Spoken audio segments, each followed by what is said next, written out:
एतत्तथग्ने अनृणो भावाम्यहादौ पितरौ मया संहृतस्तसंहा भक्त्रेण पृङ्क्त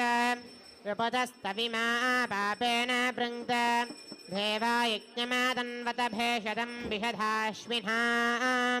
वाचा सरस्वते विषगिन्ध्रायेन्द्रियाणि ददातः दीक्षायै रूपग्रष्पाणि प्रायणीयस्यतो मानि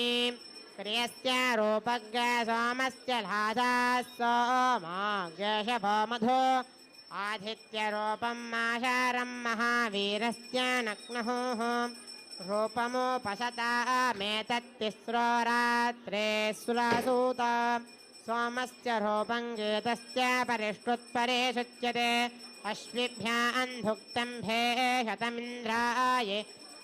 द्रग्रसरस्वत्या